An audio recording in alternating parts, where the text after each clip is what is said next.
What's up, everyone? Welcome back to Sophie's Sofa. It's been a while. This is the second episode on this couch, and today we have a very special guest. Her name is Bella Zamora, and you might know her as Beyond Fit Bella on Instagram, maybe or maybe not. If not, you guys definitely have to already go give her a follow. She has a great story about how she got into fitness and things that she struggles with, who's made her who she is today. So thank you so much for being here, Bella. Thank you for having me. I really appreciate it. So everything has been a little hectic. It is my senior semester, so definitely rolling with the punches, getting through the semester, and I'm excited to graduate, but it's kind of bittersweet, but I'm ready. Yeah, exactly. That's what you always say now, but then you graduate and you're like, oh, this is not what I wanted, but you'll take everything the way it comes and everything's going to work out the way it's always supposed to.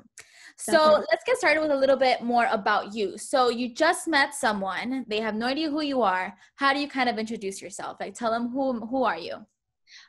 So definitely, not the first things like, by the way, my fitness page. No, like it's, hi, like I'm Bella, like, and I would they'll probably point out the fact that I had like that accent and definitely mention that I'm from Miami, 305 till I die. And basically say that, I'm 23 years old and that I love meeting new people, that I can definitely say that I love, like, I can talk to a tree, and definitely say like, then run into fitness, be like, I'm super into fitness, like whatever like, they need to talk about, they can talk about. I'm very open and yeah. Awesome. So you have a reason why you kind of got into fitness and got into your fitness journey. And I feel like most people I've met whose fitness is a really big part of their life, it always stems from something that happened or just always something. People just don't randomly get into it. So you've struggled and you've talked about struggling with an eating disorder. And I'm very aware of that world. I struggled with one as well. And a lot of women have, and I feel like no one kind of speaks about it, or maybe people don't even know that they're kind of going through it, but you did, and you speak about it. So how did that first kind of start to form, and how did that lead you into the world of fitness? So definitely, like, I feel like the media and like Instagram like has a lot to do with why eating disorders form for the most part. But definitely, like, I was going through a rough time in my life back in 2017, and I was in like a dark spot. And I just, I let my mental health like not be the best. And I lost all control basically. And it was really, really hard, like, to kind of like get the gist of like why I was going through what I was going through. So it was just like very confusing. So I couldn't get to a main point. So that obviously like tuned in with like some depression and anxiety and like being so anxious, like I just kind of stopped eating like full on. I would have like little like things like here and there, but not full nutrient dense meals, not full. And I would still go to the gym, and obviously like I would feel weaker and weaker and weaker, but I kind of didn't think anything of it. And I just kind of just saw how like rapidly like I was losing weight. And like the normal person would be like, oh, I'm losing weight, like this is like a good sign. But like the back of my mind, I knew that it wasn't good at all. Like my face was like kind of like going like this, like diet face, like really, really bad. Like my ribs, you could see them like more and more. Like it got to the point where my boyfriend looked at my back and he was like, babe, like, are you okay? Like, like, is there anything going on? And I had lost like 12 pounds in 2 weeks, and that's not healthy whatsoever. So it kind of like took me actually realizing it myself. I'm like, I got really dizzy. I would like have like little faint attacks, and like I kind of really haven't told anyone that. I would just like pass out like randomly, and it would only happen when I was home for some reason, and almost happened at the gym to me a couple times. So definitely like the lack of energy was there. Like I had zero energy, zero everything. So obviously I started getting like really self-conscious about the way that I was losing weight. And I spoke to a close friend of mine and I said, hey, listen, like I haven't spoken to anyone about this. And I kind of explained what was going on. And she was like, listen, like I've been through this, like you're suffering from an eating disorder. And you can't really tell yourself like, oh, I have an eating disorder. Like it kind of, for me and for most people that I know about, it's like people have told them like, listen, like I feel like you're going through this, like you have an eating disorder because of what's going on. Like they're looking out for you for the most part. So she kind of told me that. She was like, look into it, like kind of, she helped me like get help.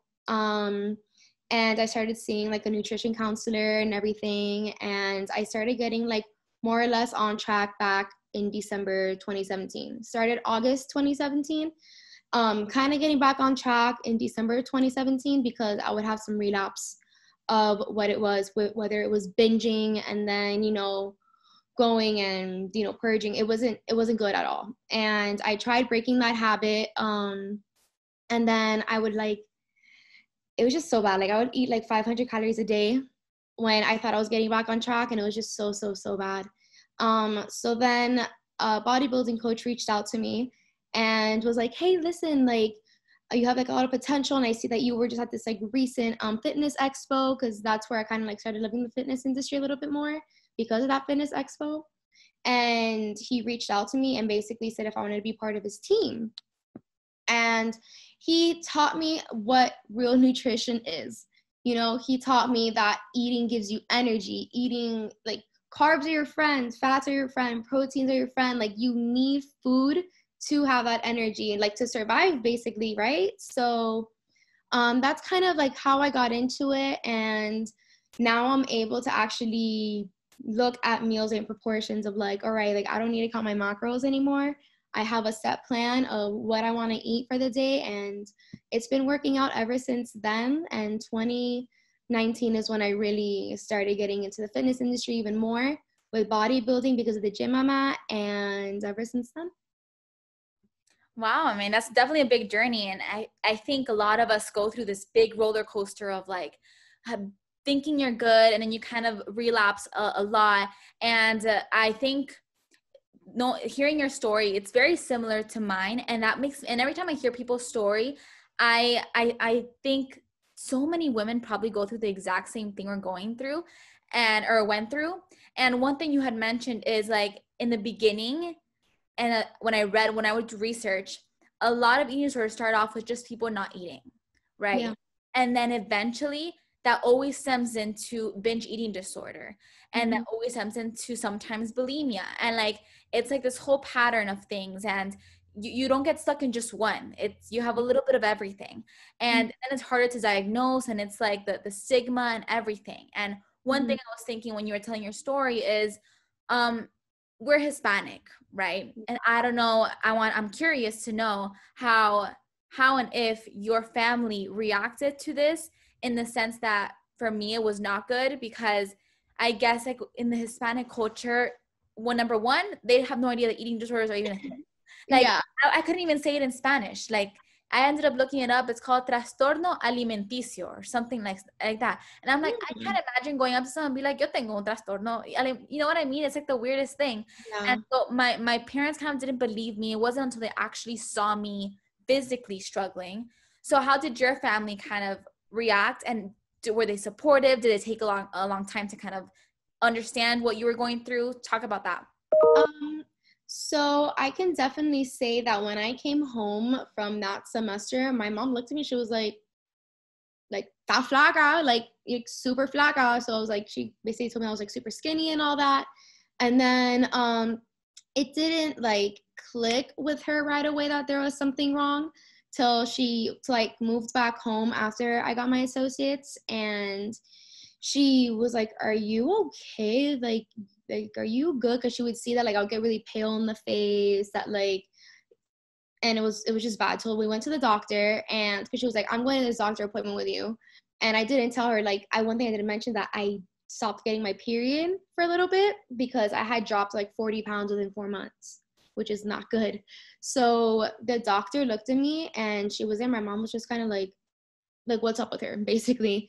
And the doctor was like, listen, like your daughter is suffering from an eating disorder. Like that's why there's discoloration in her skin. That's why her menstrual cycle has an irregular pattern and doesn't come at all sometimes. And basically like kind of like run it down for her. And she was like, and she just kind of looked at me. She like paused. And my mom cares about my health a lot, of course, and she would send me some lunches to work, basically saying, "Eat, girl." So it was good. Like my mom wasn't very, discriminatory about it. She was actually very accepting. And my dad was just kind of like, "Eat a burger. Like I got you." So I mean, I feel like sometimes parents are just like, oh, eat a burger, eat some rice. There's so much more to that, you know, because you get this like fear of food, you know, so it's like, oh my God, like I ate like one pastelito, like, like it gets to your head. It definitely And gets to you're your like, head. how can I work out this pastelito? And then you start thinking Exactly. of food in numbers.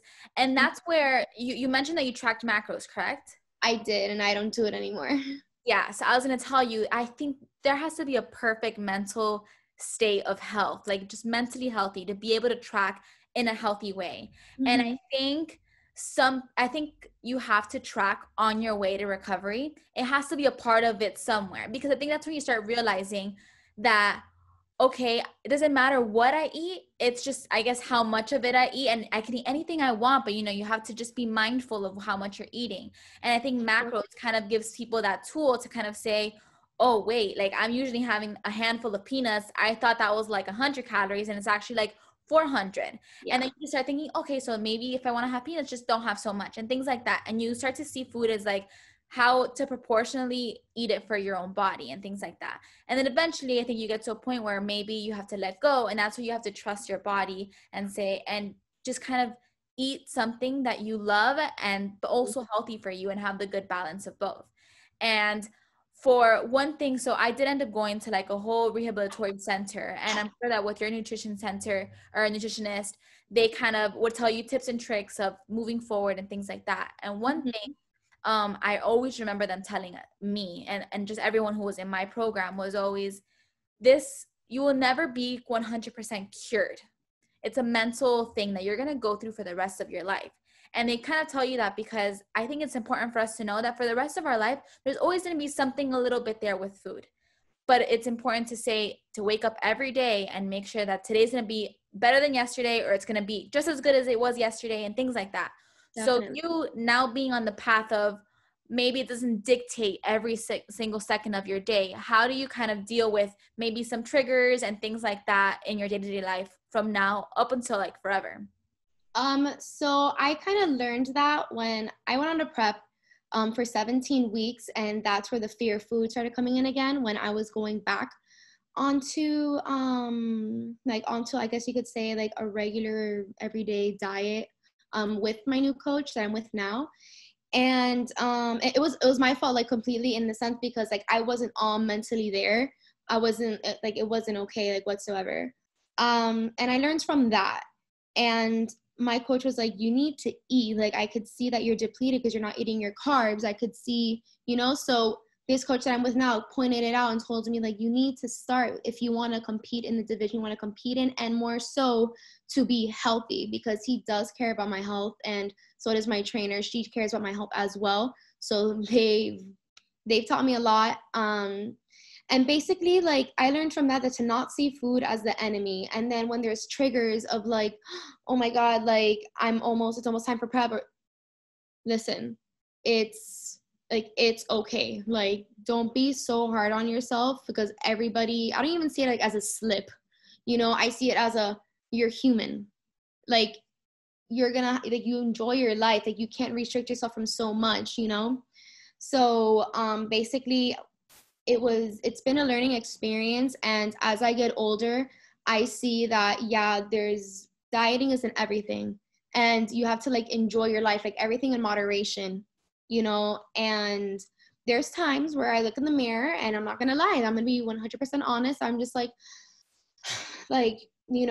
I wish this or I wish that. But then I kind of pull myself back together and, like, stop nitpicking yourself, because I'm one to always say, like, and project body positivity, like, love yourself through every single stage. And so I kind of have to go and coincide with my own advice. And that kind of, I can definitely say, like, that helps, like, remembering what I've learned and remembering the past to see how far I've come today. Right. And one thing that's important to know that you mentioned is you're always going to have those thoughts that are going to creep in. Even Mm-hmm. the people who have like the dream bodies that everyone, I guess, social media perceives as, like, they all have these thoughts. And it's not about not having the thoughts, it's about what happens after you have the thought. Yeah. That's where the real recovery and the real, I guess, moving forward happens. And so you're going to have those moments. And then it's important to know, okay, step back, Like, I'm human, I look like a human, I look normal, and I look healthy, I'm fine, and then move forward from it. And I think Yeah. the more times you do that, the more your brain is going to rewire itself, so that eventually you're going to look at yourself and you're not going to even have anything to say, because your brain knows that no matter what you say, you're going to bring yourself back. Of And course. if It's like a you're routine. exactly, and your brain is very smart. Like, we don't give enough credit to like how I guess we work. And one thing that really has taught me how powerful our brain is just binge eating disorder is obviously a thing. And you struggled with it, I struggled with it. And one thing, I read this book about it, I did all this research, and one thing I remember seeing is that binge eating disorder is like a trail, right? And you have a trail of grass, and if there's a truck or a car that goes through the trail every single day, then you're going to see on the grass like the tire marks, right? Yeah. So if I binge every week or every day, then my brain is going to think it's normal, just like those like wheel tracks are going to stay there. But Mm-hmm. if the car stops passing by and stops thinking and stops doing all these negative things, the grass grows back, and then eventually it forgot there was a car there in the first place. So if your brain, if you constantly rewire things and constantly tell yourself positive affirmations, and you don't engage in negative behaviors, then eventually your brain's going to forget about it, and you're never going to have that urge or those triggers as much as you've had in the past, you know? And there's always a positive light at the end of the tunnel, always, There always. And so definitely is. I want you to kind of look back at who Bella was maybe 3 years ago, or just who someone might be just like you were 3 years ago, and they might be watching this. So how would you want to give them, I guess, hope that maybe you're going through a rough time, but how are you going to get through it, and when are you going to get through it, and things like that? So I would definitely, like, if you're watching this, you're definitely more than your like eating disorder. You're more than like the labels that society puts on you. You're more than the labels you put on yourself.